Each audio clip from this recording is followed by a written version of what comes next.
Hey everyone! We are nearing the end of season 3 of Pod and Prejudice, finally. I can't believe we've been covering Emma for 2 years. And next up, we're going to be covering Persuasion. So if you want to read that with us, grab your copies now. We're going to be putting out a start date soon. And don't worry, we're going to leave you plenty of time to read the first couple chapters along with us.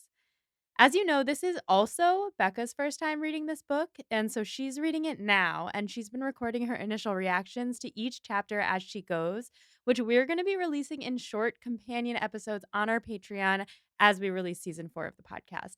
So, if you want access to Becca's first thoughts on Persuasion, check out our Patreon at patreon.com/pod and prejudice. And now enjoy this week's episode talking about Emma Approved with the creator of Emma Approved and the Lizzie Bennet Diaries, Bernie Sue. This is Becca. This is Molly. We are here to talk about Jane Austen. We are here specifically to talk about Emma Approved.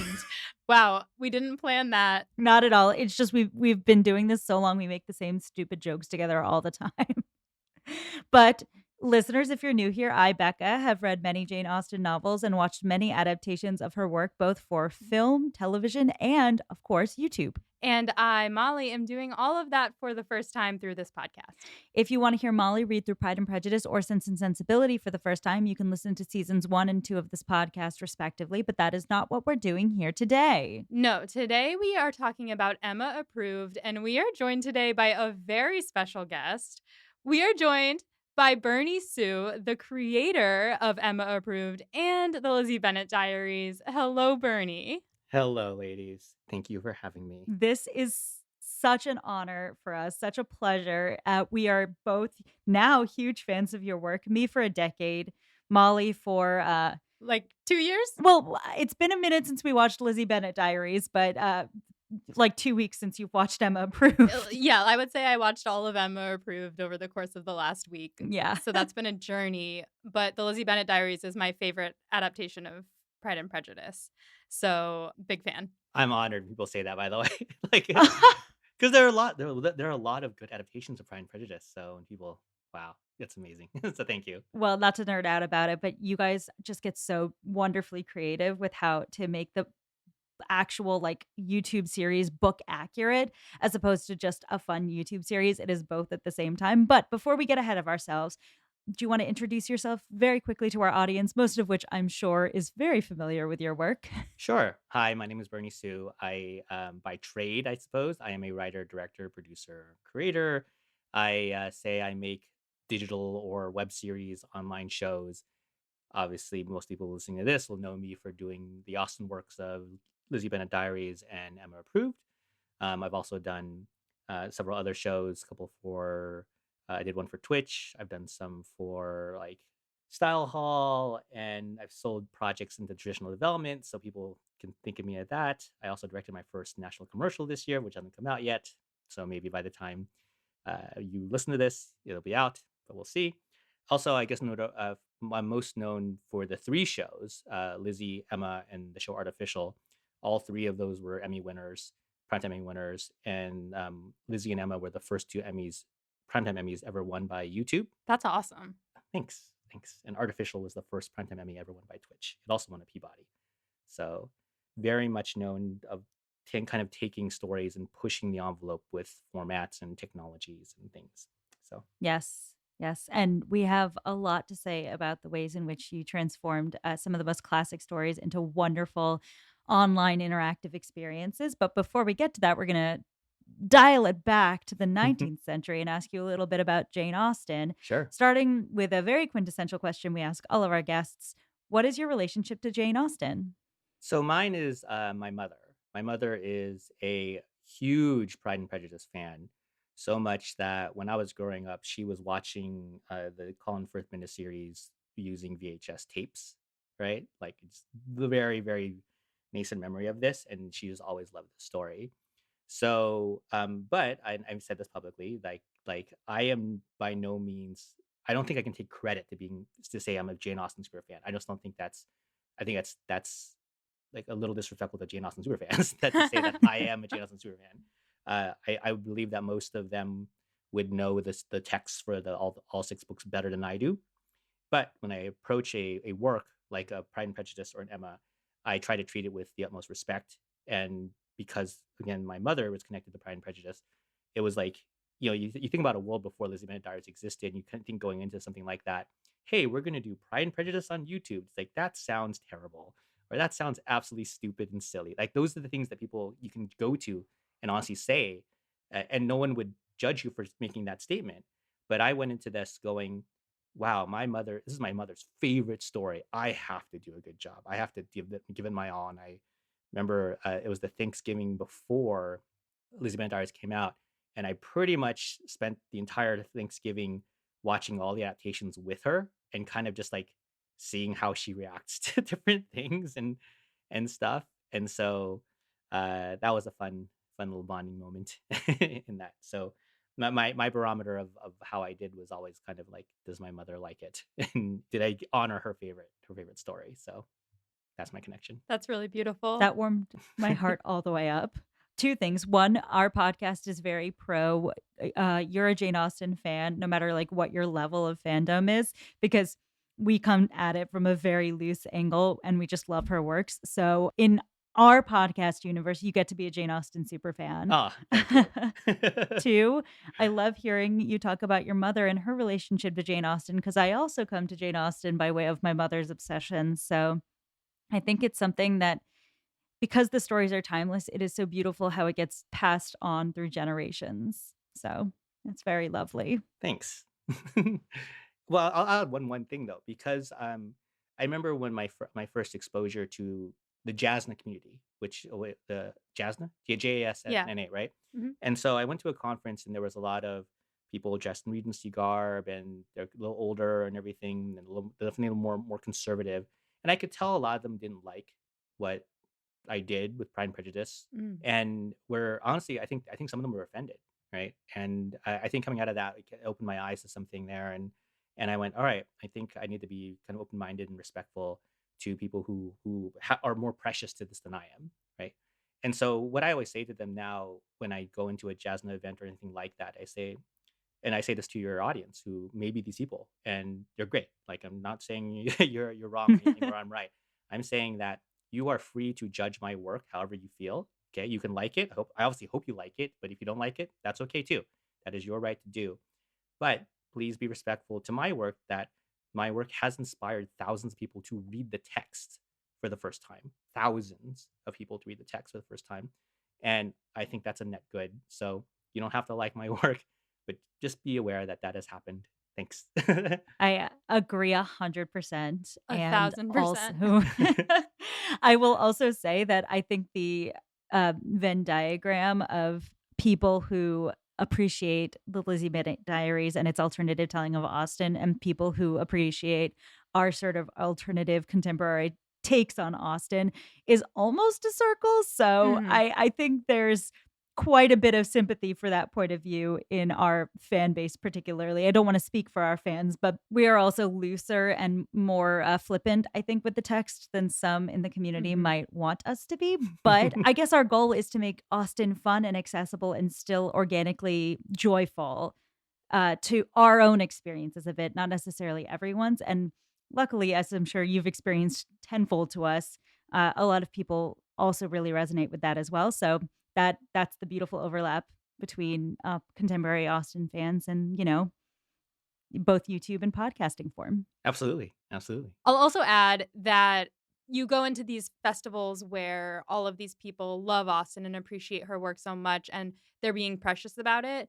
But I think that you approaching it from a point of view of being like, I wanna do my mom proud and make sure that I treat her favorite work well, it just really shows that you care as much about the work that you're creating as these people are caring about Austen, and for me, that really shines through, and, like, you treated the text so, you really honored it, and I felt like it was like Becca said earlier, and we're talking mostly about Emma Approved today, but just to gush about the Lizzie Bennet Diaries, like, watching the Lizzie Bennet Diaries, that was the first time I saw an adaptation that was doing something, like, new and, like, putting it into a new place, and also being really accurate to the text where all of the plot points were there, and if you changed things, it was to improve upon them or make them more accessible to a modern audience. Thank you.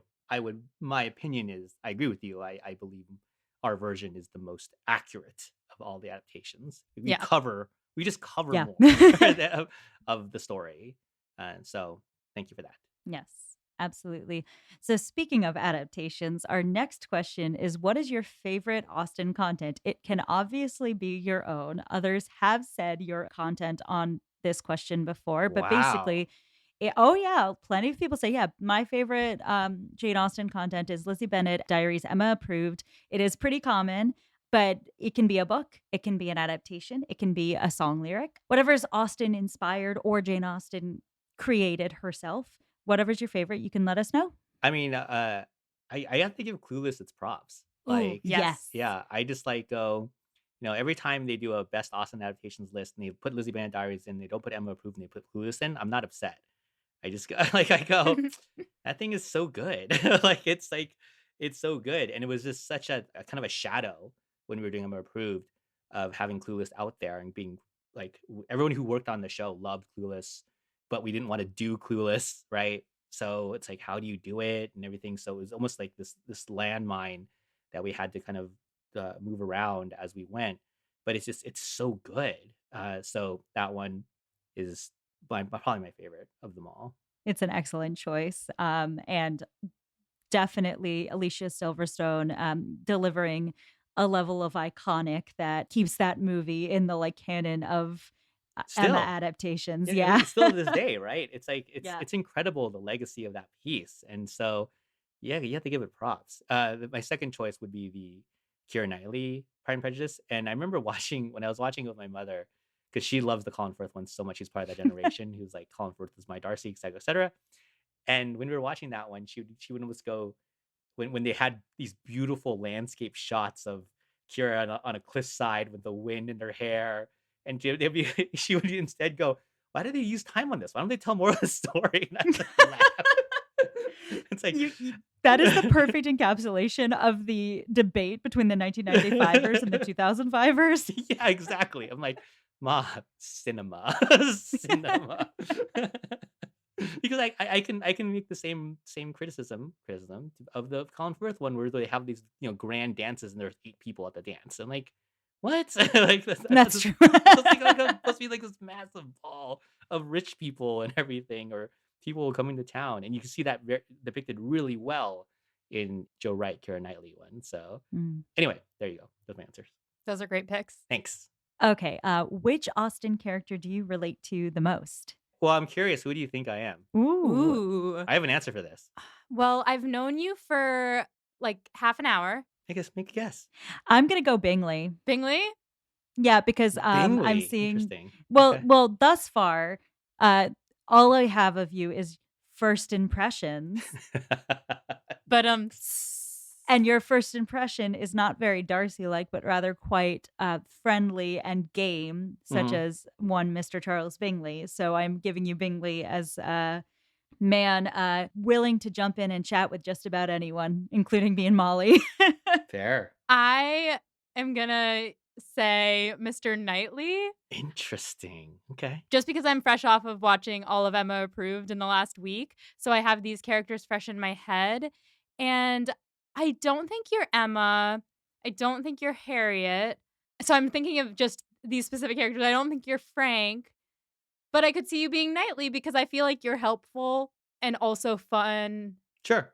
Cool. Yeah. All right. So if you had met me 10 years ago, it was absolutely Emma Frank Churchill. Like that's like Mm. so much that the team, when we are doing Emma Approved, was like Frank Churchill is basically Bernie. Just write Bernie and take away some of the things that like logic, right? Like take away some things away from me, and like I talk exactly like that, right? That's so Like funny. I speak in grand statements. I'm like trying to like rally the team, right? And there's that. But I do think now as I matured, it's 10 years later, it's definitely more of like very logical base. So the nightly one actually makes sense. I just wouldn't have called that, Mm. years ago. But if you had said yeah, above your Emma of your two works, who are you in your works? It's like it's Emma Frank Churchill. It's like girl or boy, or how you want to do it.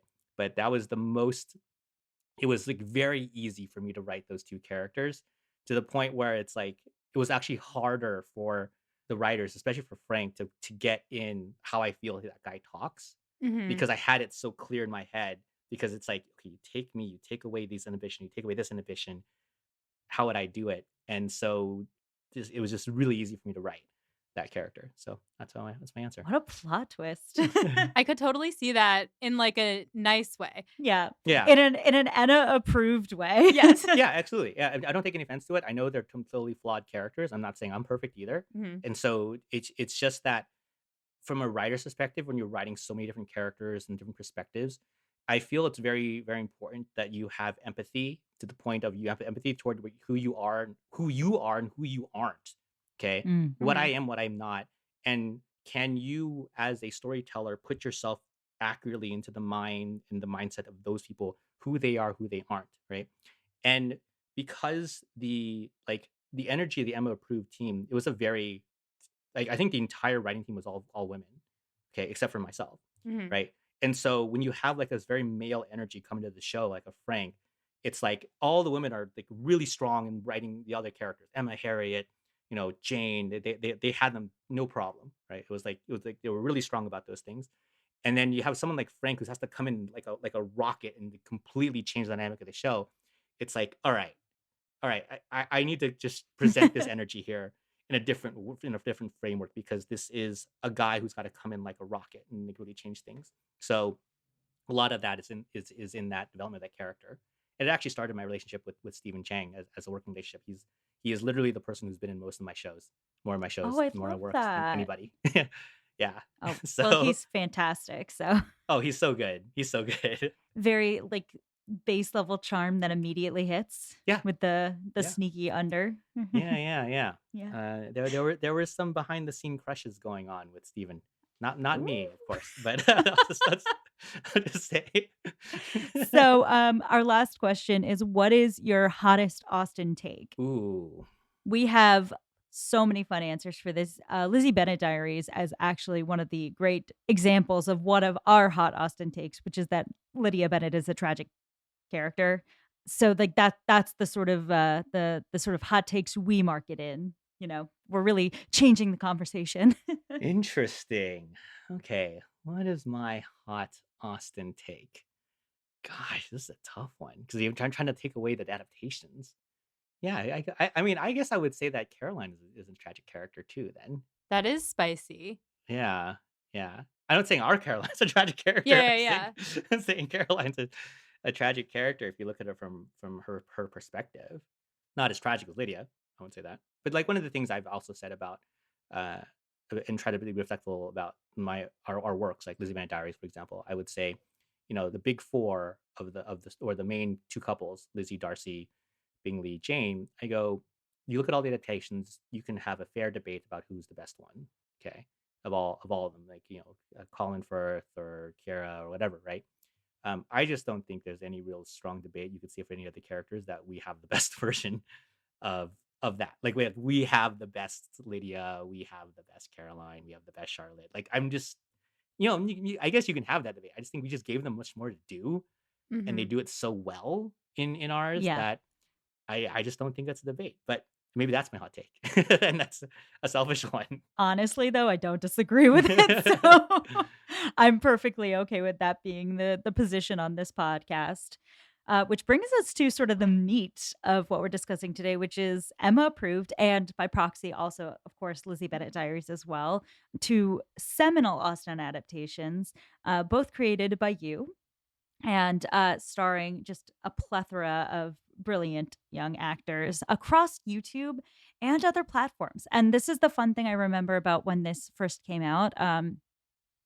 This was a very new form of media, and you guys were capturing a new form of influencer that is so funny because now it's like a time capsule to 2014, the sort of like vlogging that Lizzie does and also in Emma Approved, that BuzzFeed creator sort of lifestyle blogger that was so big in that time period, and also transferring that to social media platforms so that the fans could interact directly with these characters as if they were those influencers, as if they were those vloggers. So, anyway, that's my starting piece on this, but what gave you the idea to adapt these stories? Particularly, we can talk about Emma, but also Lizzie Bennet Diaries as well. What gave you the idea to adapt the stories in that platform? Because it was so new when it happened. Yeah, for sure. So I think you need to have you can't just answer one without the other. Right. Yeah. So or you can't answer Emma without Lizzie, right? So Lizzie started with Hank Green. He came up to me, he met me at an event one night and he knew found out I was a storyteller and a new on new media and he's like, "Hey, could you tell a book as a YouTube series?" And, I immediately went to, "You mean like a real YouTuber YouTube series, like vlogging and all this stuff?" That kind of the stuff we did eventually did. He's like, "Yeah, not like a movie chopped up into 2-minute episodes and told over 50 videos, right?" And I'm like, "Yeah, theoretically, absolutely. Why couldn't you do that? No one's done it yet. Like, you thinking about a book?" And he goes, "Yeah, Pride and Prejudice." I'm like, "Oh, okay." And then that started that whole discussion. But it was like because it's Hank. Hank Green was the genesis of this. No one's denying that. And when I came on and really dissected how to do this kind of procedurally, like one by one, issue by issue. How do you tell the story within budget? How do you tell the points of views? How do you modernize it? How do you like do all these things? They were kind of you go through piece by piece and do the whole thing. And it was really important for us to make sure that Lizzie felt like of that time, a YouTuber. So she would have to have all these social media accounts, like you were kind of referring to, like her Twitter and her Tumblr, which at time was a big thing, which isn't anymore. But Well, listen, like I said, I was in college in this time period, so I certainly was a Tumblr girl in this time period good and for you. felt it. You can feel it very viscerally coming off of Lizzie. So, but you get what I mean here. Like that's what it was, you know. And so we were very authentic to that. So once Lizzie ended and we had this like uh massive hit, people loved it. It was obvious that going into a second one. And so the deal that we had done with our financer after we came out was it was a blind deal. It was basically like, hey, we will fund the rest of Lizzie Band Diaries, whatever you need. Everybody gets paid more. Great, everybody did. And we'll also fund a second series of yours, and you get to pick whatever you want to do. It's got to be in the kind of the same basic style. I forget the exact parameters, but basically a book adaptation on YouTube. That's basically what it was, right? And so me going, well, it makes logical sense to do another Austin book and not veer off and go do like Dracula or something like that. It's like, okay, let's stay in Austin. Let's be good partners here, and let's pick a book that interesting to me. And because at this point now, Hank kind of steps away. He's like, okay, I did the thing. He dreamt up Pride and Prejudice on YouTube, and we did it, right? Like it's not. He's got other things to do, and he has other things he's doing. And so this one was very much on me. And I just went, I think we should do Emma because one, I like Emma as a story. I identify more with that character. And once we did that, because it was my choice, and I would be respectful too. If Hank had said, "Hey, I don't think you should do Emma," I would have absolutely said, "Hey, we okay, cool. Like let's have that discussion." And he could easily convince me if he had a very strong opinion about it.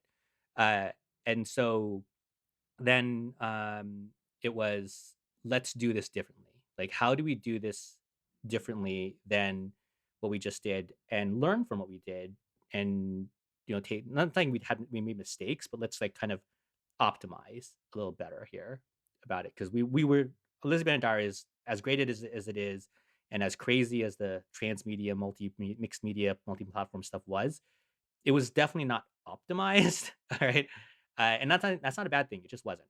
Okay, and the what that does hurt is the sanity of a lot of the writers and the storytellers because it just takes a lot of energy to do that. So what was the most optimal and how do you make it authentic to the modern day and who Emma is and the version of Emma we want to do today. So it was, as I was describing to people at the time, even before we launched an episode, I'm saying Emma Woodhouse fashion blogger. Yes. Okay. That's what we're building. We're going to build Emma Woodhouse fashion blogger and we're just going to run it that way. And so what's a fashion blogger? A fashion blogger has a fashion blog, right? She takes photos of herself in cute clothes and she tags the clothes that she wears because fashionistas love telling you what they're wearing. doing. Yes. Whether they're being paid for to it, or compensated to it or not, especially today in modern day where it's very, very part of the meta. Back then, disclosing advertising was not part of the meta, or like the how these things were done, but they still tell you. It's like, I'm wearing brand and it's so fancy sounding, right? Or not. So that's what we did. And so that's how the design of it was. And the rest of the story and the way we're presenting the story had to kind of recalibrate and adjust to that frame, that canvas.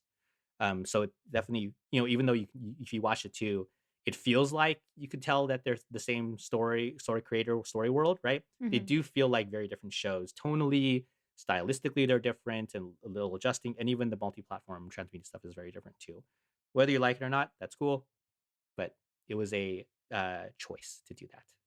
First of all, I think it's so fun that Emma was a fashion blogger, especially because I'm looking like, as I was watching it in 2024, I was like, "Damn, I vaguely miss this style, this, like, era of fashion, these, like, ModCloth clothes that, like, she's tagging on Instagram."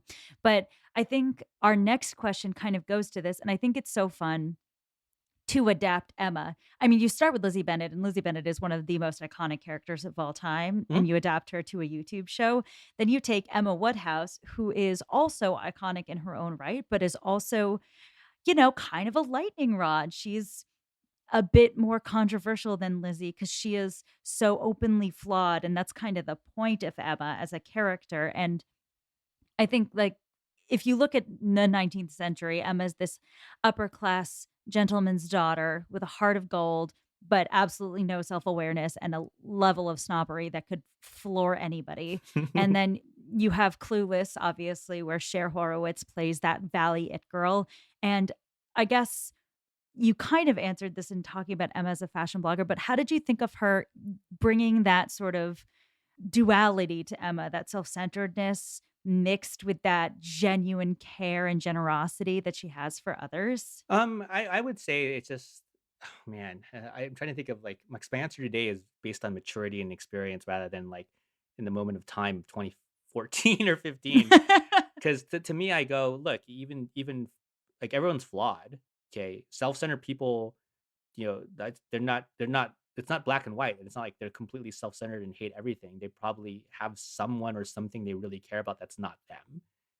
And that's human. That's complexity. And so when you have a character that Emma, who on the surface is very very flawed, pretty unlikable for a lot of the things that she does, you can build in things that do make her likable. And whether you think we did that or not effectively, I think that's something that is a case by case basis, because like Emma does do things that are admirable for the people around her. Like you can tell she does actually care, probably a little more than the book version of her in our show, about the people around her than you did. Because it's also by because we didn't really use the father, because like the father, in the book they use the father as like, well, she Mhm. really cares about her father, so she can be a complete, use your expletive there, right? So and then we'll still root for, we'll still follow this character because you know what, her love with her father is still like so pure and everything. I think you guys did succeed in, pulling out and exaggerating what was already in the book, which is Emma's commitment to her female friends. Mhm. That's obviously a huge theme in Emma the novel, Yep. and I think there's something very heartwarming about in 2014 watching this, like, real era where it was starting to become really, like, popular, but also in kind of the best positive way to portray female friendship on screen, and you guys, just ran with the female friendship that's present in Emma and sort of exaggerated it to give the, saving the kitten from the tree, Yeah. uh, like, metaphor, instead of Mr. Woodhouse being the kitten, you guys, did your best and made Harriet the kitten and, Annie Taylor the kitten and et cetera, et cetera. Yeah, absolutely. Our I remember this now, that we were very clear that her statement of like, she makes your life better, even if you don't want want her to, right? Right. It was very clear, and I would say that our Emma very much believes in that. It's like, I do believe that I'm making your life better, even though you may not be asking for the specific thing, whether that's a violation to their space or not. That's each individual person to make that call. But like we felt that we were designing this character from a very consistent point of view, from that she does actually want the better thing for the person. Sometimes she has to be convinced what that is, and that's a part of her flaw, and that's great, part of her growth. And I'll also add that I felt that she actually respected her partnership with Knightley, like as like a duo, in the business, and they had together. So when Knightley comes in and goes like, "We need money, right? We need to make money," and she goes, because that was the kind of the main thing of during the Caroline Elton arc, right? It's like, why are we even taking these people on as clients? Right. Okay. It's like, because they're paying us. And just okay. And That's so actually a pretty good Alex Knightley. right? You know, and yeah, that's basically the dialogue in verbatim, right, from the episode. And it just brings the story together. And she's like, "All right, I'm just gonna go with it, and I'm gonna do my thing, and have the adventure." And you just like, it also solves the story. It's like, why doesn't she just throw these people out of her office? Because they're paying her, right? In that regard, whether you think it's selling out or not, it's like, what's her business? It's like this is her thing. It's not her job. It's like her like thing that she's doing. It's like her purpose practically. So it's kind of a different bent. Again, modernizing that because in 1813 there wasn't consultant businesses of love and lifestyle. Right. But she would have had one if there were. She would have. I'm confident she would have had one if there were. I mean, Jane Austen famously said that she set out to write a character who was not going to be likable to anyone but her. But it's funny because I think that she, in doing that, wrote someone who many, many people could see themselves in and could find things to like. And so that's why the story prevails because everybody is flawed, like you said. And so I think it translates really well into the character in the show. I agree. So, in adapting this story to YouTube, what was the most fun part of bringing it into this medium? And also, what was the most challenging part of it? I think what was harder about the Emma Approved story was that Emma as a book, as the novel, is not as plotty Mm-hmm. as Pride and Prejudice is. So it made it harder for us to like keep the action going. And then we also had these restrictions of like because of budget, we had to make it like guest star of the month situation where you had the main three, Harriet, Knightley, and Emma, and then you had kind of one or two people coming in each month, and being like the guest, right? So you actually can track this very cleanly for the first 5 or 6 months of the show, where it's like, oh, this is the month where this person comes and then leaves, and then so this one comes and then leaves, right? So it was kind of like we were trying to reframe the story into this kind of format, right? And it was hard. It was hard. So that was difficult because the book's not written that way. So I was trying to like jigger this in, and then what was really fun was just like because the characters are so larger than life, at least Emma is, and like you have a lot of characters who are big and iconic. Like it was really fun, kind of just amping that up. So if you look at this kind of more traditionally, I go the beginning of Lizzie Bennet Diaries is basically a sitcom. It's basically a sitcom. It's basically friends with three sisters and their friend having shenanigans for like 20 episodes. Okay. That's how it starts. It evolves. It evolves and becomes, some pretty dramatic episodes toward the end for sure, and becomes a drama toward the end. But it basically is a sitcom and starts, right?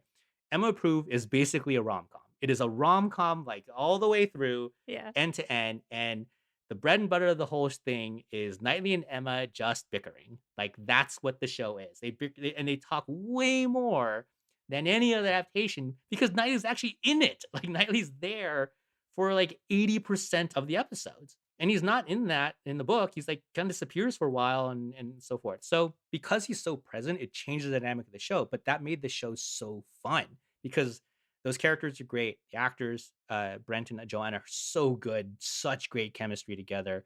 Hilarious. Like just watching them go. I mean, just hanging out with them when we were just hanging out because they're basically their characters, by the way. It was just so much fun. That's hilarious. So, like they were dating. This is public. They were dating for a while, and they actually did shoot a commercial together. I think it was for like a jewelry commercial. It's out there, Oh my and what's goodness. hilarious on YouTube, it has the highest engagement of any of that like Zelle or Oh my Zia god. jewelries.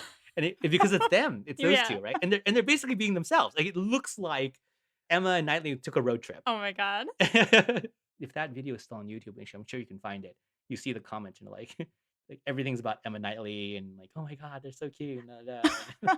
They really are very, very cute. I mean, the proposal scene in this, I literally, like I was sitting I had my computer on the table in front of me, and I was sitting back on the couch, and then the proposal started happening, and I, like, dropped everything and was, like, glued to the screen because it was such a good one, and you can really I think you can measure an Emma adaptation by the proposal scene, Mhm. because some of them do it really well, and some of them do it really not well or do it Yeah. really I weird. don't know what you're talking about at all. Um, and this one was, like, on point. Nice. They were just like their chemistry was so palpable. I think for me, the when I think about Emma Approved versus, Lizzie Bennet Diaries in general, I think, like, you're right, because when I think of Lizzie Bennet Diaries, I really do think about Charlotte and Lydia and Jane and Lizzie hanging out together and making fun of these characters in their lives and telling the story on YouTube, which is very fun.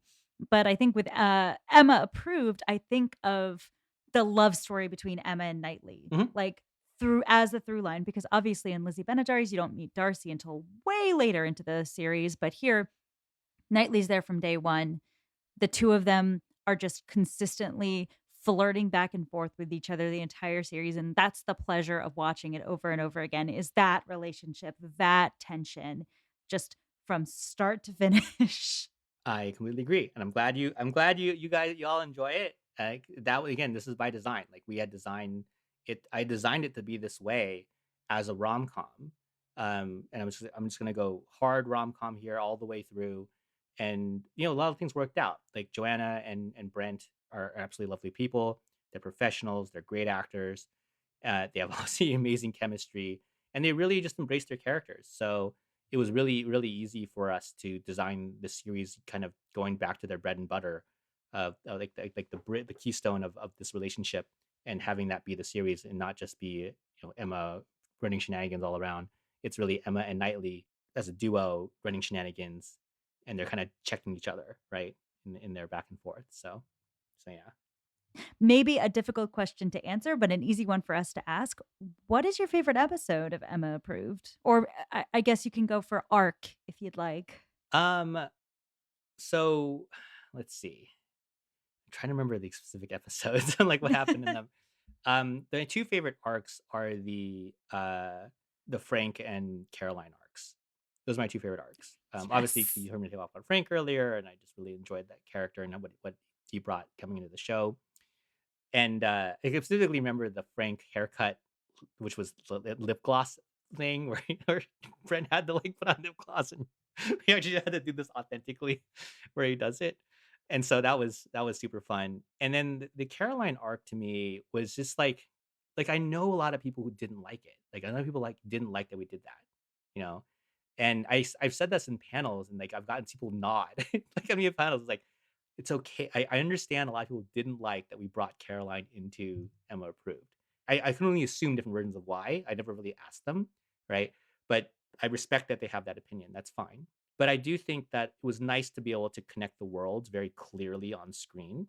And it just like it added so many elements to the story. Like it added we brought in someone that we already love working with, so it was easier for us. Number one. Number two, ironically, it actually makes gives Elm Shelton the hard type Mhm. that she goes for, right? Like it's like, oh wait, this guy definitely, and he said it in the line, he said it in the show. Like we called out in the show because it's like, well, he clearly has a type if he's going for mixed race Asian women, right? Like, so that actually adds to it too. And it's just like it was fun to connect the worlds. Like one of my favorite lines because it adds to this is when Caroline and Emma are talking, and Caroline's like giving her advice of not losing Knightley, Oh, and she's basically telling the story of Lizzie, right? Of how like her perspective. She's like, again verbatim, if you don't lock him down, some like random woman out of nowhere is gonna come in and swoop in and take your man, right? Yeah.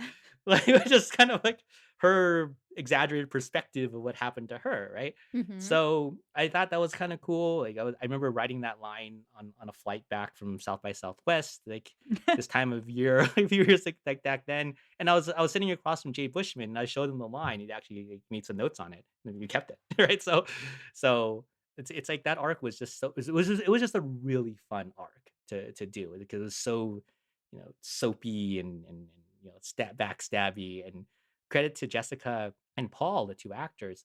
Like they're both incredibly kind and nice people, and they just they had a lot of fun just grinding into it and being so evil about it.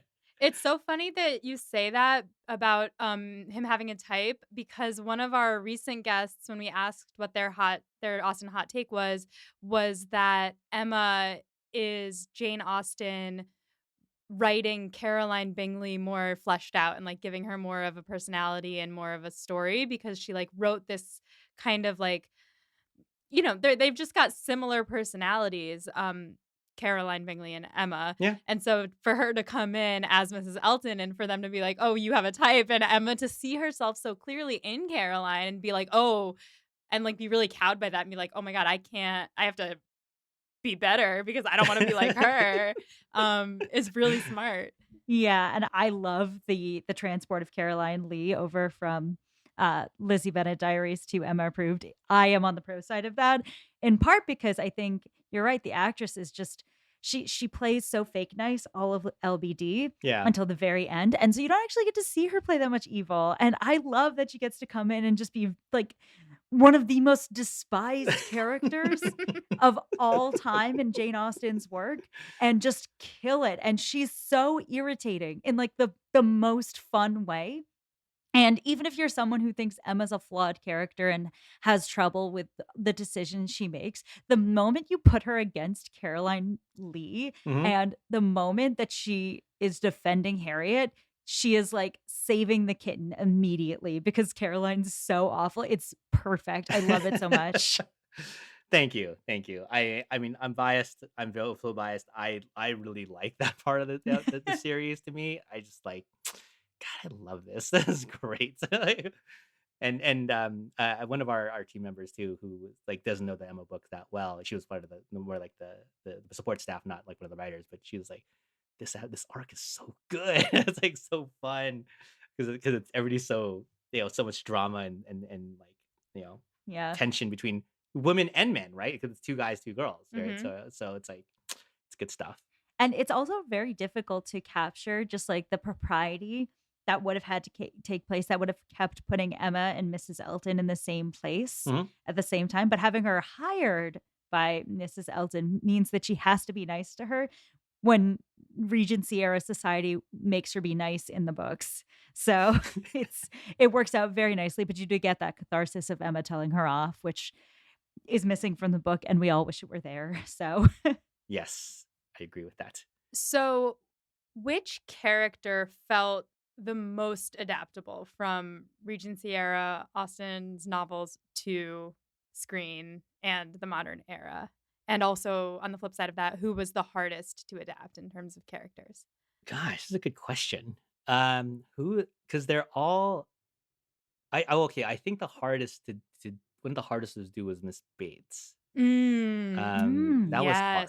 Yes, Like, I yes. still not sh I think Nakia is great. I'm not saying she did a bad job, right? She killed what we gave her. She was absolutely awesome what we gave her. I'm just like, I'm a little, like, not quite sure if I gave her the right stuff, right? Mm. So I all my criticism in this is from my side, right? Yeah, yeah. I am not Nakia is lovely, an amazing, amazing actress and did exactly what she was given, if not more, way more, and brought that character to life. But it's just a hard character because it's kind of rooted in like traditional values, like traditional values. Right? You just amplify, your aunt's traditional values and Thanksgiving, and you 3x that, right? And then you get that character, something like that. So it was really hard to do. And I mean, we had a black woman as part of one of my sports staff members, and we were kind of like, are we going? I mean, like we had discussion, are we going to stereotypical here with this, the way she talks and everything like that. So but we just went forward with it. So I would if for this show, I would flag that one.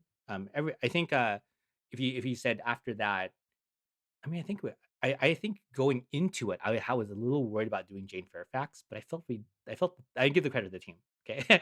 This is the team, okay? The team, they did a really good job with her, bringing her to life. Like, I'll admit that I think going into revealing Jane Fairfax and having her come on, that one made me nervous a bit because this is just not I'm just not in this headspace for that character very well. But the others on the team, this is why you have a good support team.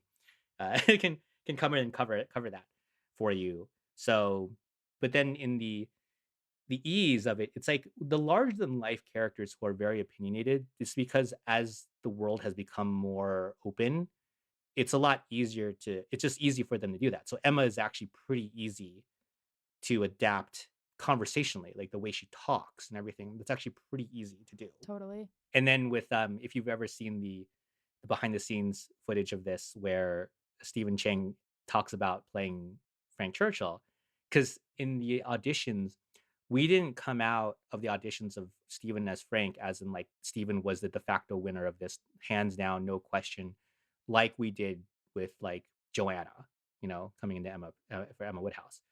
And so I went with Steven because I felt I could get him to the point where I felt we would be really, really entertaining. And my first meeting with Steven, I said, I'd like you to adjust how you're doing this role. And he's like, what do you mean? It's like I would like you to look at how Justin Timberlake plays Sean Parker in Social Network. And he just goes, I got it. And Oh then my he just god. like Ah, he just yes. like runs it. Okay. And he does his version of that. He does like so much that when I think when I don't know if it was the first month he appears or the second month he appears, but like I remember Brent Bailey actually going, is this character on cocaine? Because he's like so out there. He was like, I think Frank's on cocaine or something. And I'm like, okay, maybe we don't go too far further than this. But the character's supposed to be big, right? And in a world where people are, we have people going, we're gonna go to Mars, and we're going to like it's actually pretty easy to kind of imagine the modernization of that type of person. The hot takes on social media and everything. Like it's not crazy. So those were easier, at least for me, and super fun, of course. Yeah. Going back to talking about what was challenging with, Jane Fairfax and Miss Bates, Mhm. I was super impressed with the way you adapted those 2, just because I think you gave them justice that they might not get in the book, or other adaptations, particularly with Jane and the fact that she and Frank did not end up together, and she was like, "I'm gonna go do my own thing." Mhm. I was like, "Yeah," because if I were her in the book, every time I read the book or watch any of the adaptations, I'm like, "Why does she stay with him? He's so awful to her."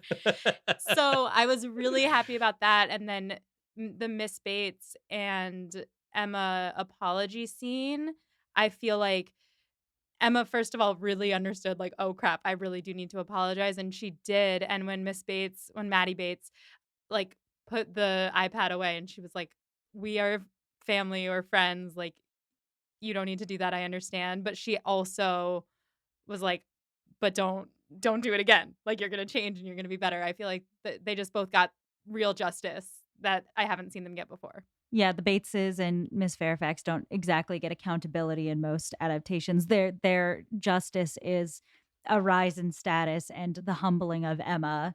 But actually being able to say, no, you need to do better later is something that is a great 2014 adage. Thanks. Yeah, absolutely. I mean, that's kind of the ethos of the way we just do things, is that we treat every character as a full arc. Mhm. At least we try. I'm not saying we're perfect in this, but like, you look at Lizzie Mann Diaries, you look at all the kind of complete arc narratives that we gave all the character, well, not let's say most of the characters, Mhm. right, in their adventures, and so it felt right, like going into the last, the end of Emma Approved. It's like, all right, well, instead of having their just stories just kind of end, let's actually just give them an ending. and Right.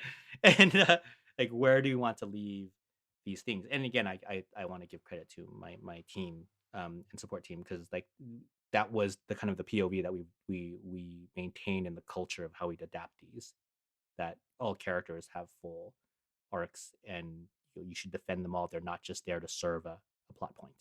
In that vein, obviously, whenever you adapt Jane Austen to 200 years later, certain plot points evolve to more conform with contemporary themes, but also still maintaining the spirit of the original story. Do you have a favorite plot point that we haven't talked about that you guys changed? So are you saying something like the sex tape in Lizzie Bennet Diaries? Oh, yeah, something But it's not yes, really a that change, but it's like kind of like our version adaptation. Yeah, your version, your adaptation of whatever plot point. Okay. So in Lizzie, I'm gonna go in order here because I just can call this one faster. Is in Lizzie, my favorite plot point that we acknowledged was the breakup of Lizzie and Charlotte.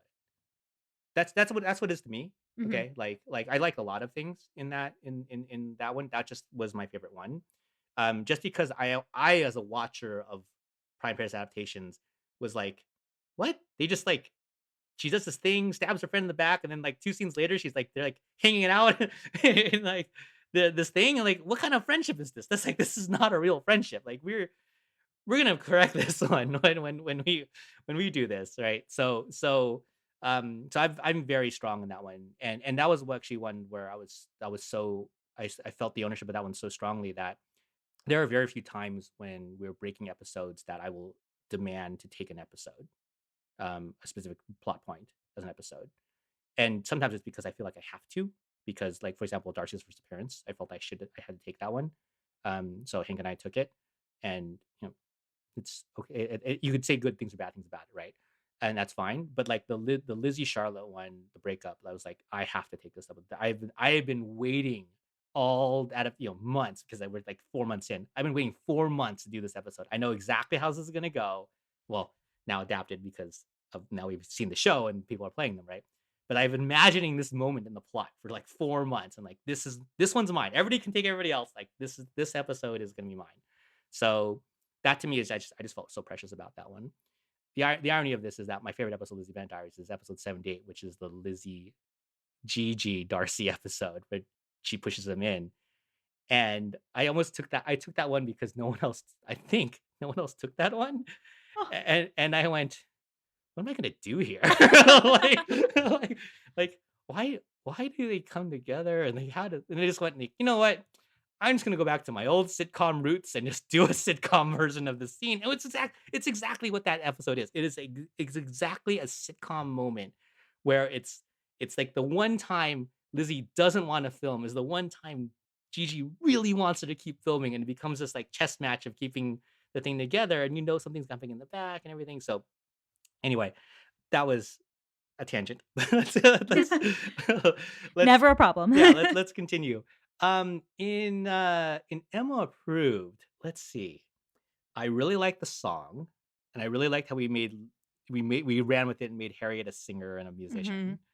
And that was one where it came because this is like, sometimes just things fall into place.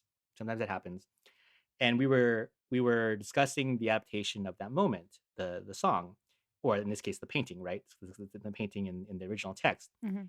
And it's like, okay, what's the modern version of a painting? Well, a picture, obviously. But like, wait a second. That's what Clueless does. Clueless does a picture. So we can't do a picture because we can't do Clueless. That's the stance, right? We literally came into this adaptation. We're not gonna do Clueless. We can't do Clueless. And Clueless does a picture, so we cannot do a picture. And then we came, well, what the hell are we gonna do then? Like what can we do? Like, what can we do? And I don't know how it came about, but we discovered that Harriet could play the ukulele, right? And she could sing. And I was like, what if it's a song? And then everything clicked. Like, yes, Emma writes the song, Harriet plays the song, and then everything works together. So that was one where all the forces just fell into the right place. It's like you open the puzzle box and all the corners just magically hit the sides, and it's like the picture becomes clear to us. So that one is definitely very special to me as a moment in the show. Yeah. They say necessity is the mother of invention. Is that the phrase?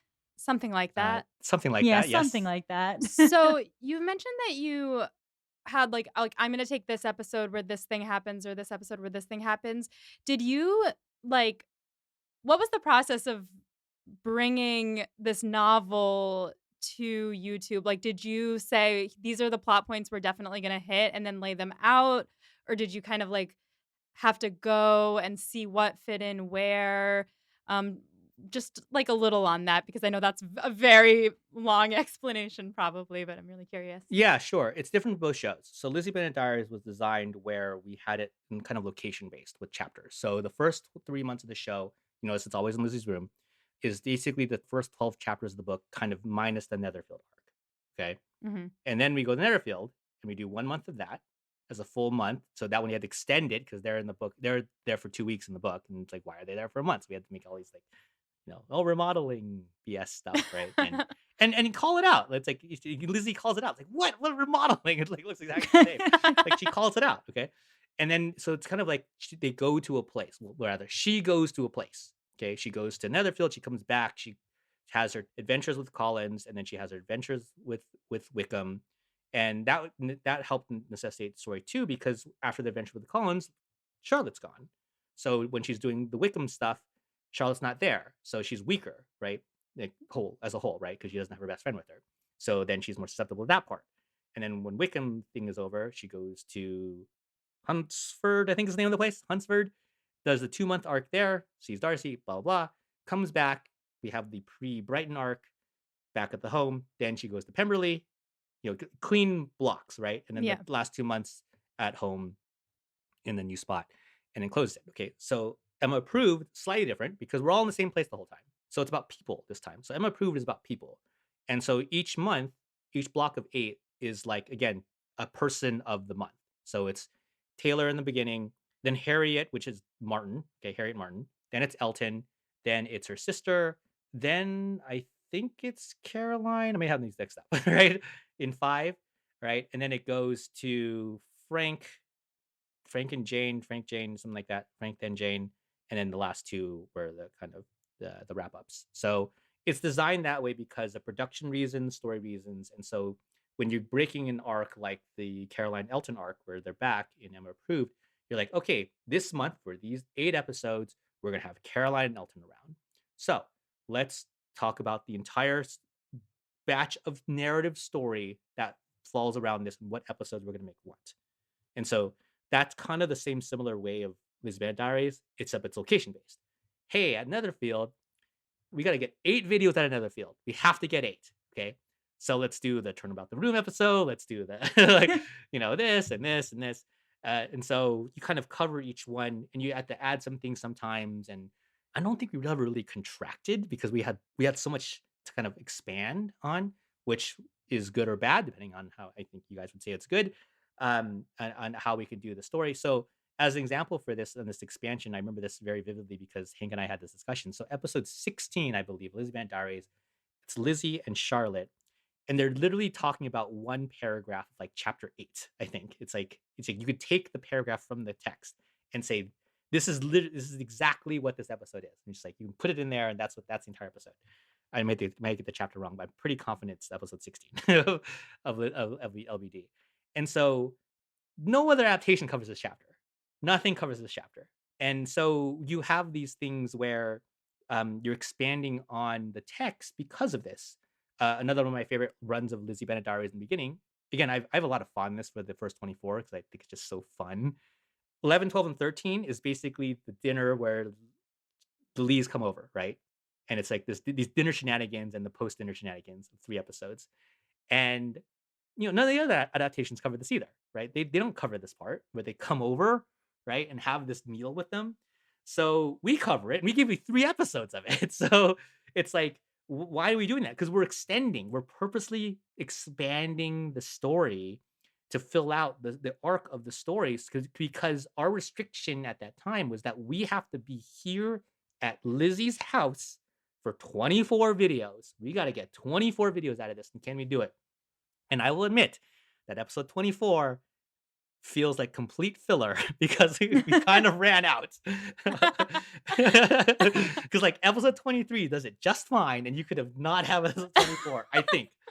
I'm gonna call this out because I think, and they're my episodes, by the way. So I'm credited as a writer, so I'm blaming myself. Okay, I am taking the L here. Okay, but I just like that one. Well, let's just go on. Like we got it. We got 24. Let's continue. Okay. But the rest of them feel like we're covering something very specific from the text in some way and giving it some life and expansion. So again, another fondness. 11, 12, 13 of Lizzie Bennet Diaries is a fun little 3 episode run to me because it basically all covers one evening, but it runs for like a week and a half. Right. So it's fun stuff. Fun stuff. So fun. Yeah, I actually think I did notice, like, I mean, it's weird because I think I noticed this only watching for the podcast again, not when I initially watched it, but I because we had just read the books, I could tell that Lizzie Bennet Diaries follows slightly more closely to the actual chapter structure of Pride and Prejudice Mhm. than Emma Approved does. It hits all the Emma Approved hits all the plot points, but like you said, there's less, like, plot moments in Emma. It's really a lot about Emma flitting around and saying silly stuff and trying to control people's lives. Yep. Uh, so it necessarily you need to break the structure Jane Austen put in there because it's gotta propel forward. But I did notice, like, when we were watching Lizzie Bennet Diaries, I was like, "Oh, wow, this really does map on to the book pretty directly." Yeah, it's pretty close. I mean, it's not exact, it's not one to one, but it was very much a kind of when we were designing Lizzie Man Diaries and before we started making the show, it was kind of like, okay, we're gonna do a chapter a week was kind of the basic, like rough guideline of the thing because I think that the text is like 52 chapters, 51, like it's close to the actual 1 year, you know. So you kind of have it close to that. So yeah, that is by design, and of course, then by design approved, we purposely went away from that because of the structure that we had instilled into the show. So speaking of that structure, we've had you going back a lot in time, 2 centuries, to discuss how you brought these books into the 21st century. We are now going to ask about the future a little bit because obviously these 2 adaptations are both in the style of 2014, 2010s in general vlogging. And you have since then worked on other platforms, including Twitch. There's obviously a lot more short form content out there. Vlogging looks very different nowadays. How would you adapt these books to the 2024 format of vlogging? Interesting question. I would say like, well, the current meta of video it definitely has changed, right? So we're in a very TikTok meta. Whether you're on TikTok or not, you've seen a TikTok video because the other platforms are basically copying TikTok. So YouTube, Shorts, Instagram Reels, uh, very much like that.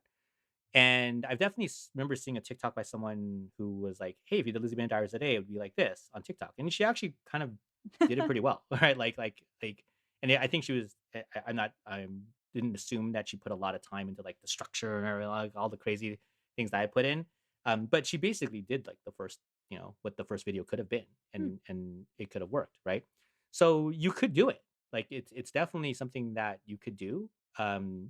A TikTok style thing where they're filming themselves and everything like that. So there's that. Um, I'm wondering, like, one of the things that was very tricky for us for Lizzie Bandars was that the whole real world aspect of it. It's like, well, how can you know or whatever? Like, just watch my videos. It's like, what videos? And that was like a huge, like reveal moment in the show. It's like, wait a second, like that's not Jane Austen, but it's not like, hey, just read my diary, right? Like you, like that doesn't work quite the same way. So it's like, are the videos in world or out of world? Kind of bent on it, and you have real time aspects too that Lizzie Bennet was doing too, sort of. So that made it very challenging as well. And the question is how and if you do that. And so there are people out there who are very big proponents of like you should make it so authentic that it's like in real time and it's like blah blah. So like the show Scam kind of did this for a while, and if you know that show, it's a Norwegian, started in Norway, a multi-platform teen drama where it's like everything's kind of real time. It's like, oh, they're in class and you see a video at 3 o'clock on a Friday, etc. So that's an interesting way to tell stories. I'm not saying it's the right way or wrong way. It's hard. It's hard. The more restrictions you put on yourself, um, sometimes it just makes things much more difficult. But it also frees you up because you're restricted. You're just like, oh well, I can't leave this room, so uh, So that's like I'm not going to be able to show Darcy for half a year because like why would she show her? Like why would she show her on camera? Why would Darcy come on camera? Like that's the classic thing of it of LBD for example. But for an Emma thing it was like oh it's my documentary and that's a little simpler and how you decide to frame your canvas is kind of how you would do it. But to answer your question again, TikTok or vertical video format, that style, very real. I think a challenge though, if you were to do it, is you are also fighting the algorithm because algorithms was not the thing back when we were doing it. And so shooting vertical videos that are 3 minutes long, okay, fine, like that's fine. You can perfectly do that, and people do that just fine. Having a very sequential serialized story and presenting that, make sure the audience sees it sequential and serialized, tricky stuff. Yeah. Tricky stuff. Very tricky. Just stressed me out to think about. Oh. Yeah. Yeah. All right, listeners, that concludes this episode of Pod and Prejudice with and our discussion with Bernie. Thank you so much for joining us here. Do you want to tell the people where they can find you? Sure. I am Bernie Sue, BernieSu, on pretty much every platform. I'm the most active on, ironically, Instagram or LinkedIn right now. On Twitter X, I'm pretty silent. But if you tweet at me or you at me, I pretty much respond to everything. If it's direct to me, I pretty much respond to everything. So, happy to answer questions. Please just be respectful. But just know that I'm doing my best. I will say our fans are so respectful. They're so lovely. They're gonna every time we get criticism on the pod, it's always like a paragraph beforehand being like, obsessed with your podcast. By the way, you got these three things wrong about Regency England. Okay, yeah. So for next time, get ready because we are finally comfortably wrapping up Emma in a little surprise episode that you will not hear about quite yet. Molly, did I cover that correctly? I think so. Well, then, until next time, stay proper. And go watch all of them approved in a week because you're gonna go on a wild ride and it's gonna be so fun. And now I don't know what to do with myself. And then cap it off with a jewelry commercial with the same actors. Yes. It's a great commercial. Pod and Prejudice is edited by Molly Burdick and audio produced by Graham Cook. Our show art is designed by Torrance Brown. Our show is transcribed by SpeechDocs Podcast Transcription. For transcripts and to learn more about our team, check out our website at podandprejudice.com. To keep up with the show, you can follow us on Twitter, Instagram, and Facebook at Pod and Prejudice. If you love what you hear, check out our Patreon at patreon.com/podandprejudice to see how you can support us, or just drop us a rating and a review wherever you listen to podcasts. Thanks for listening.